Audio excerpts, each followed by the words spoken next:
Miss হবে না আপনার পছন্দের টিভি শো। দেখুন জি5 অ্যাপে একদম ফ্রি। আজকে খুব সুন্দর। আজকে চায়ের স্বাদ নিশ্চয়ই বদল হবে।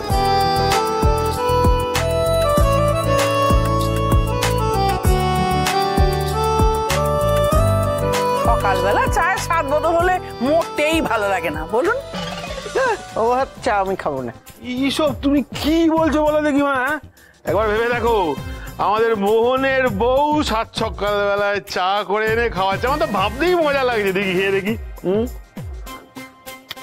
দারুণ হয়েছে, চমৎকার হয়েছে। আশীর্বাদ করি মোহনকে নিয়ে সুখে জীবনযাপন করো। তুমি ওনার বানানো চা খেয়ে নিলে? হ্যাঁ।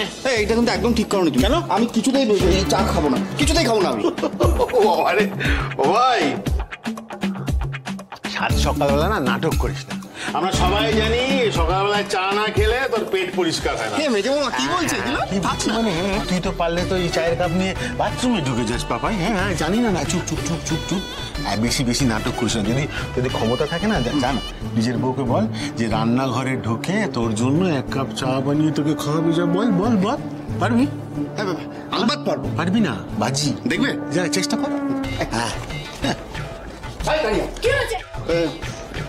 বলছি একটুখানি চা করে এনে দেবে সোনা? সম্ভব নয় গো, এই বিয়ে বাড়ি উপলক্ষে আমি একটু ম্যানিকিউর করেছিলাম তো, সেটা এখন ভালো আছে। থাক।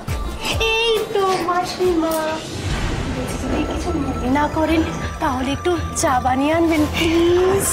না না না, উনি এই বাড়ির গেস্ট, উনি কেন চা করবেন? নাও, এটা মল্লিক বাড়ির ঐতিহ্য নয়। আর বাবা, তোমার একটা কথা বলি, এই যে কে চা খাবে কে চা খাবে না, এই যে অনশন শুরু করেছো, এইসব না করে না এই বাড়ির ঐতিহ্যের দিকে একটু নজর দাও, বুঝেছো? আপনি গিয়ে বসুন। মা, আমি তো দেখতে পাচ্ছি তোমার নজরটা চায়ের দিকে। তা পাশে বড় বৌমা আছে বলে সেই ভয়ে কিছু বলতে পারছো না যে চা খাবে। সকালবেলা একটু চায়ের নেশা হয়, তাতে তোমার এত কথা কিসের গো, বলুন মা। মেজো বৌমা কোথায়? ওকে বলো না চাটা বানিয়ে আনো। দিদুন, মেজো মামি তো বাড়িতে নেই গো, অমাবস্যার পুজো দিতে গেছে।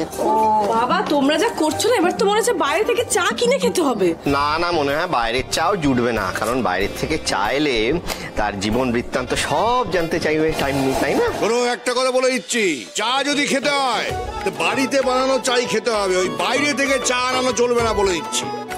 এই যে আমি এই জয়ীর বানানো চা খাবো না, খাবো না, খাবো না। যদি ঘটক দিদি করে তবে খাবো। কাকিমা, একবার তো এতটা চা বানানো হয়েছে, আবার চা বানাবো বলুন? এই চায়ের কত দাম ভাবুন তো।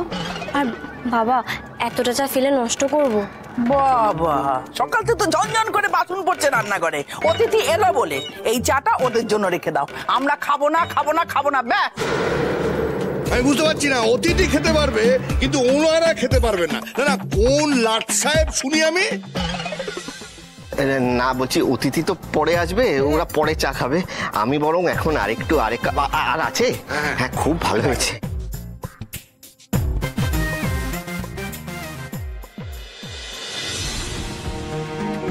তখন থেকে শুধু অতিথি অতিথি করছেন কাকিমা, আর আমার মাথায় বারবার ঘুরছে কে অতিথি হতে পারে।